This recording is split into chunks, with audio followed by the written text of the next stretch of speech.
Hello and welcome to InfoSec Institute's video series. This is the first in a series of videos that we'll be doing, which will include several types of security information and discussion.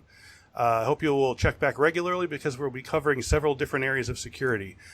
Some weeks we'll be doing security awareness topics, some weeks we'll be doing tools of the trade, we'll do an occasional tool deep dive, and as we are doing this week, we'll be looking at security career paths. Our aim is to break down the journey from security newcomer to an elite security practitioner. So if you feel like you're sitting at the bottom of the security organizational ladder and aren't moving up as quickly as you'd like, stay tuned. Our guest this week is Leighton Johnson, and he'll be talking to us about the path to the role of security architect. Leighton is the CTO and founder of the Information Security Forensics Management Team, a provider of computer security, forensics, consulting, and certification training. He has presented computer security, cybersecurity, and forensics classes and seminars all across the United States and Europe. He has over 35 years in computer security, cybersecurity, software development, and communication equipment operation and maintenance. Leighton's primary focus areas include computer security, information operations and assurance, software system development lifecycle focused on modeling and simulation systems, systems engineering, and integration activities, database administration, business process, and data modeling. With InfoSec Institute, he has taught CISSP, CISA, CRISC, CISM, Security Plus, CAP, DIACAP, anti-terrorism, digital and network forensics, security engineering, security architecture, and risk management courses around the U.S. for over the past 10 years. So, Leighton, thank you very much for being here. Thank you. Glad to be here. Okay, so I want to start with asking a little bit about just the very beginning points. I'm doing this with the assumption that people who are listening are maybe just kind of getting started in their security adventure and are looking at sort of eyeing the higher level business professional levels without knowing really where to start. So what would be the major steps along the way in the progression of skill sets to become a security architect? Well, first off, you have to become a security practitioner. So you need to have an introduction to the security world itself, whether it be just information security or the subset we call cybersecurity these days. Either way, you need to start with that type of background, potentially through either starting out as an interim person, just beginning in the security arena, like getting your Security Plus or your first level certification, just starting out that particular way. Then you need to spend a couple of years doing that type of activity, getting used to the varying different types of security roles, log reviews, checking your management systems, looking at what's going on from an IDS alert alarm, possibly working on firewalls, those types of things, starting out first, and then gradually work your way into understanding the actual technologies behind them. And as you begin to understand and work with the technologies and you gain some experience as well as some additional education, you can then work your way towards becoming a security engineer. Once you do that, those are the people who are putting in the devices. They're the ones who are installing the security components. They're the ones who are hardening the systems and the servers and the software, those types of things. Then you work your way to becoming a security architect after that. Okay, so it sounds like you, like any other sort of yeoman tradesman system, you're sort of learning on doing all sorts of things until you start to find the sort of the areas that specifically pertain to this, and then you get better at a narrowing set of skills. True. The only thing is as a security architect, you need to know all of it. And see, that's one of the big arenas around architect security versus being a security engineer. Security engineers tend to focus on firewalls uniquely, or on routing, or on servers, or on networks, whereas a security architect needs to understand all of them. Okay. So you're really doing the top-down, yes, top level thing at every step of it. Right. Okay. Because I know many of our viewers have only minimal IT or security experience. This is related to that. Can you kind of walk me through the day-to-day activities of what a security architect does? Okay, I can certainly do that, no problem. A security architect typically, their daily activities would include things like reviewing the enterprise architecture for the organization from an IT perspective to determine where and what type of security components need to be put in what location, based upon what is the organization doing, what is its data flow, where the informational access is coming in. The architect is going to be looking at where best to put authentication mechanisms for the identities for the people coming onto the network. And then how do they communicate with their systems that they're needing to do those activities? And an architect would be the one who would be designing something like that at an overarching view. One of the second things that an architect often does is look at the organizational risks and to determine what are the best ways to handle them. What are the best types of technologies, policies, procedures, operational activities, and even managerial policy potential changes that are necessary in order for the risks to be appropriately handled for the organization from a security perspective. And those are the two big areas that an architect works with each particular day. Sometimes they get into details where they start actually developing an architectural construct, an all view or a technical view or a security view, a component view of a particular path, a particular information flow for an organization. How does someone log in, get to the network, then get to their system, then update their data on that particular system? How does the application handle those authentications behind it? And then how do they log off and what happens? Okay, and I'm assuming that this is a fairly managerial position as well. You're sort of you're planning, but you're also sort of delegating roles, or are you doing it all yourself? Well, you're advising. You're doing an awful lot of advisory work as an architect. Most of the time, architects don't necessarily have a lot of people working for them. They may be in certain lines of business uniquely.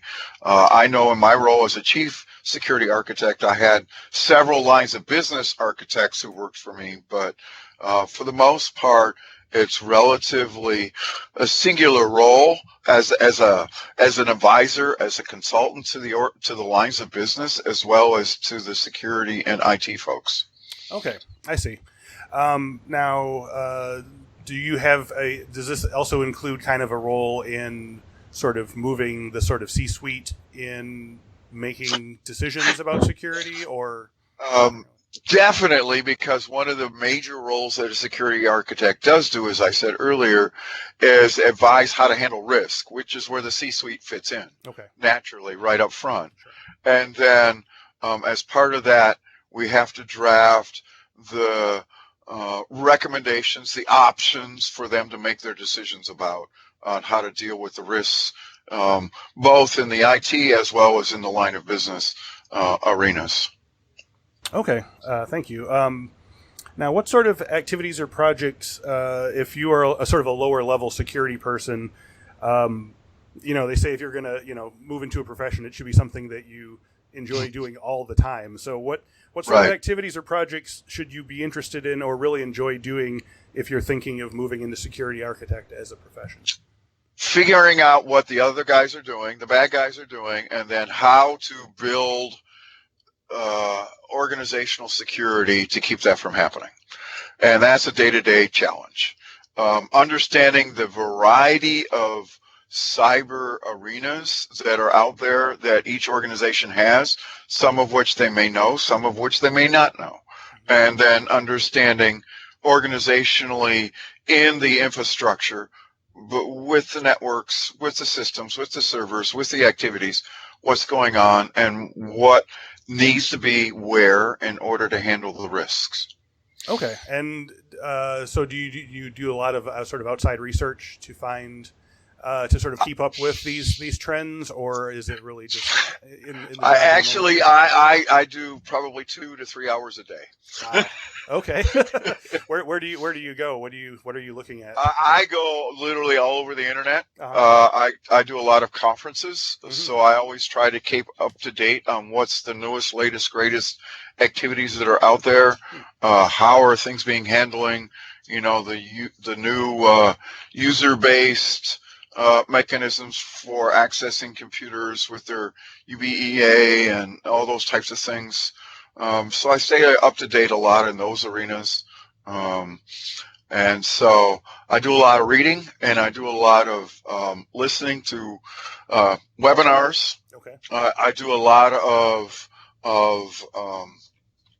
going to conferences. I probably go to 5 or 6 a year. Okay. Big ones and little ones, both. Even ones I'm speaking at, I'm never stopped. I always go to other people's sessions just to hear what's going on, to see where things are going. I have a couple of areas that I specialize in that I have over 30 years. What are those? Incident response and forensics, okay. Both. And so, those types of things. I'm very interested in how organizations are handling all the new risks. I've done a lot of work in the last few years in cloud and cloud architectures. I've been a member of the Cloud Security Alliance since it started about 8-9 years ago, whenever it was. And so I do a lot of work in that arena as well. Interesting. Okay. So would you recommend lower level security practitioners do what they can to start sort of attending seminars, or at least doing preliminary research? Do the webinars, Yeah. Do the stuff that you can get online, do those types of things. If you do it at home, you do it in the evenings, you do it on a weekend, when you have some downtime. That's probably the best way to keep yourself up to speed and up to date. This is such a dynamic field that changes every day. And since it literally changes every day, you have to really understand that you have to be in a constant learning mode. Otherwise, it isn't. You're going to become static, and your systems will become static, and that's exactly what those bad guys want. So you got to be constantly changing and understanding the dynamics. One step ahead all the time. So you have to be. Absolutely.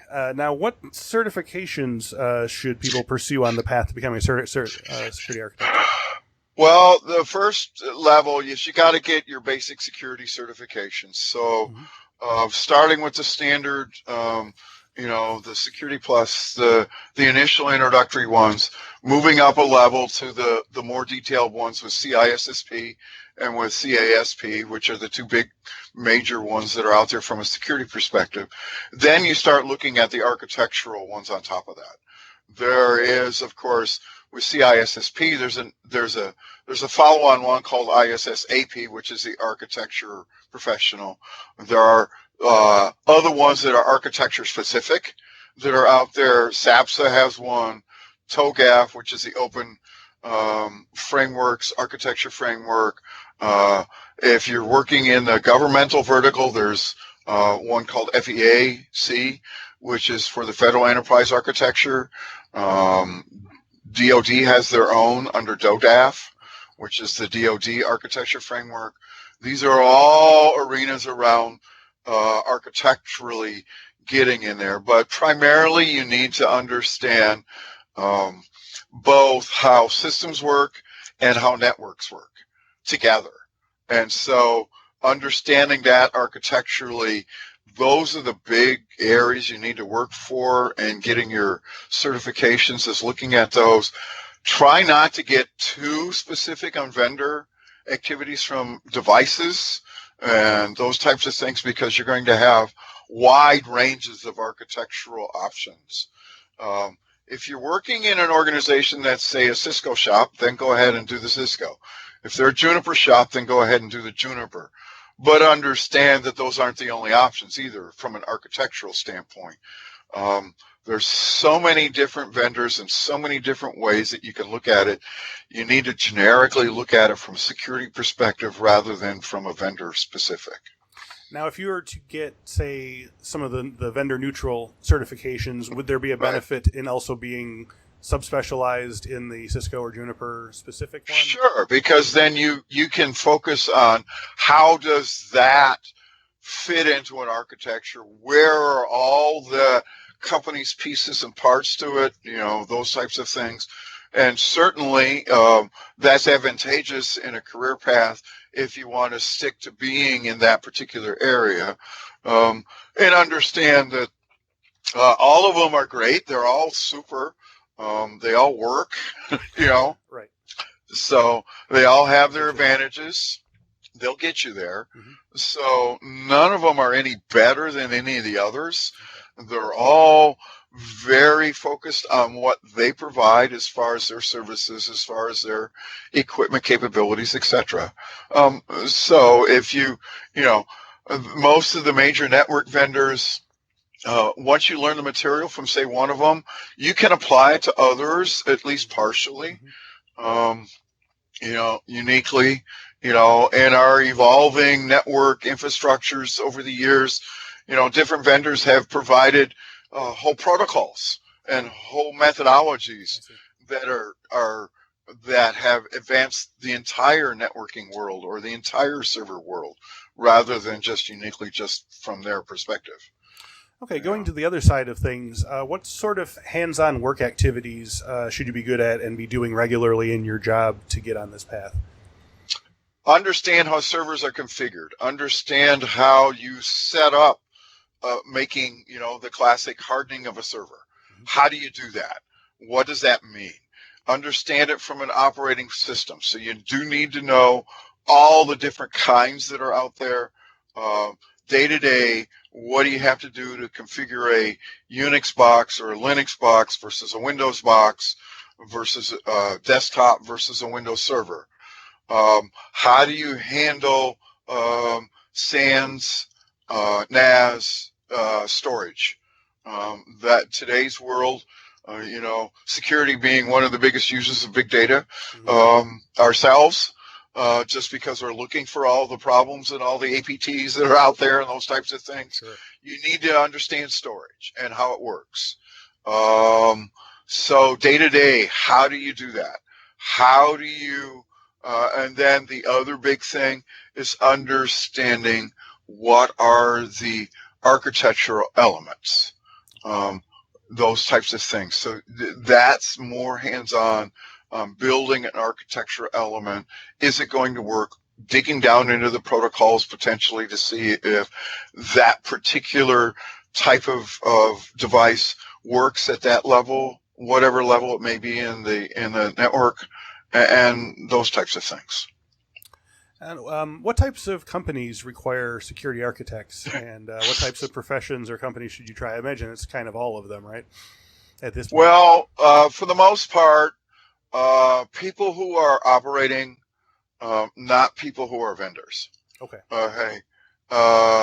Service organizations, people who are out there making money by providing services to other organizations, information brokerages, service providers, a variety of those types of companies. Financial institutions, all those types of things would be where you would want to do that, whereas you wouldn't necessarily have that uniquely with in a vendor space. You may, and they probably do, but it's much more career path oriented towards the normal standard everyday business is going to need it. The bigger they are, the more likely they're going to need an architect. I was just working with a company that had 50,000 employees, and they had 10 architects, as an example. One in each line of business, plus a couple of principals that were over them, that type of thing. So there's not a lot of architects in a particular company typically, because it is such a unique skill set, because it covers everything, that type of thing. But they do have a lot of need for them. And in today's dynamic, privacy-driven world, coming with GDPR in a couple of weeks, Yes. those types of things.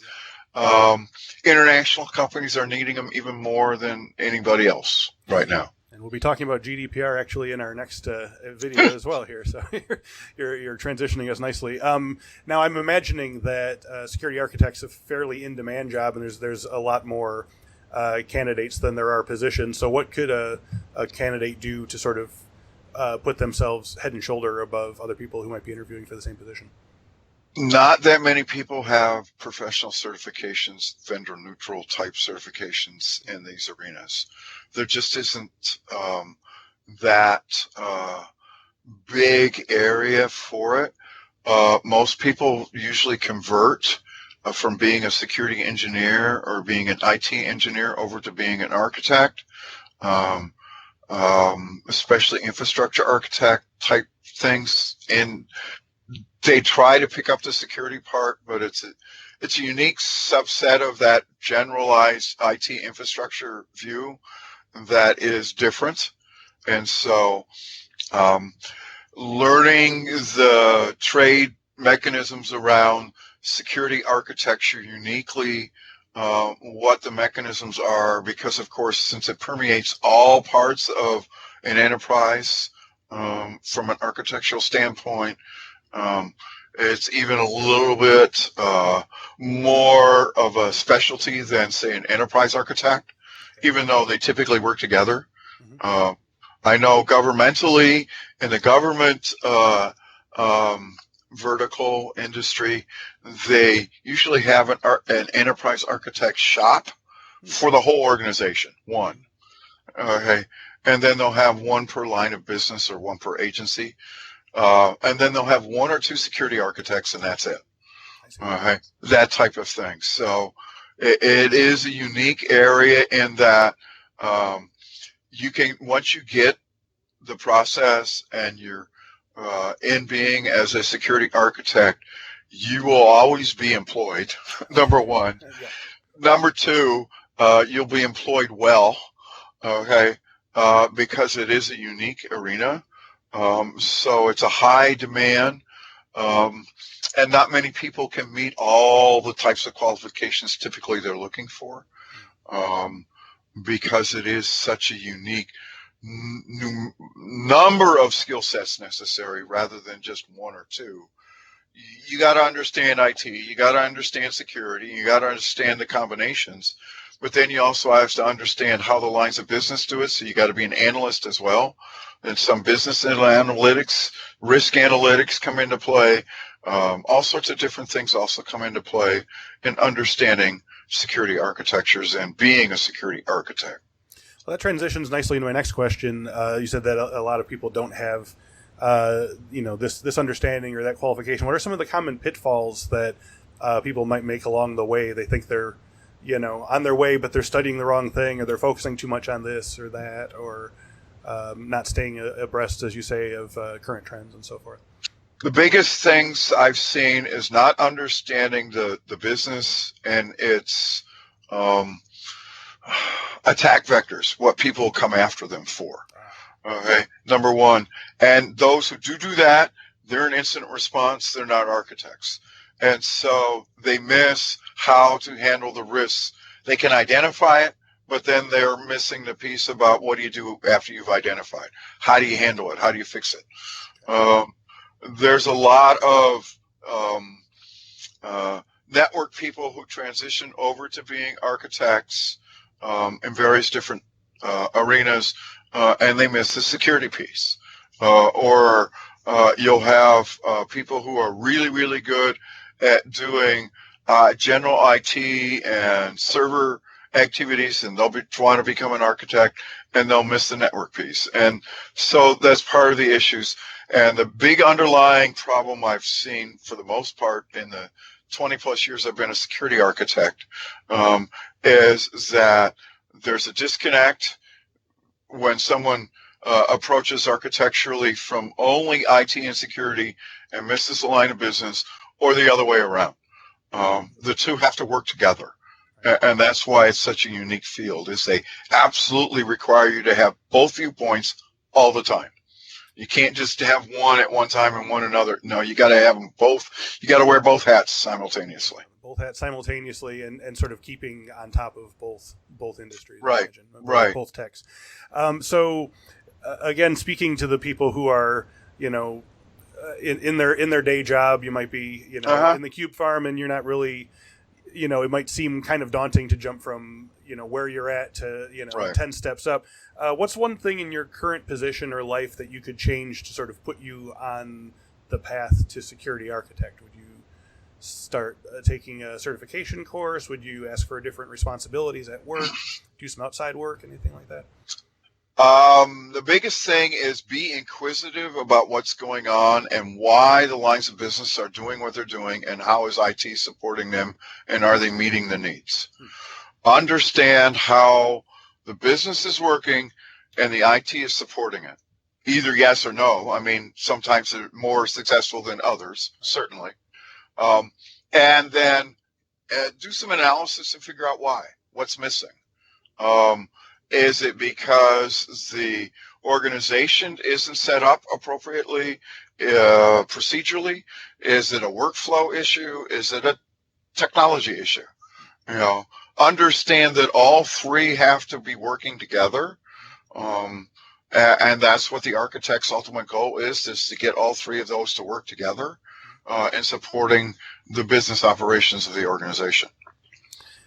Now, how might the role of security architect change in the future based on sort of current and up-and-coming technologies? I'm sure it's changed a lot since you got started. Well, it has. I've been a security architect for 20 years. I've been in the industry for 40, but I've been an architect for 20. And it has changed a lot. A lot of it has because of the technology changes and because of the people who are sitting behind the keyboard changes. They're much more adept and adapted to working with computing activities nonstop. Is that just because of the sort of permeating of sort of technology and with younger people, or?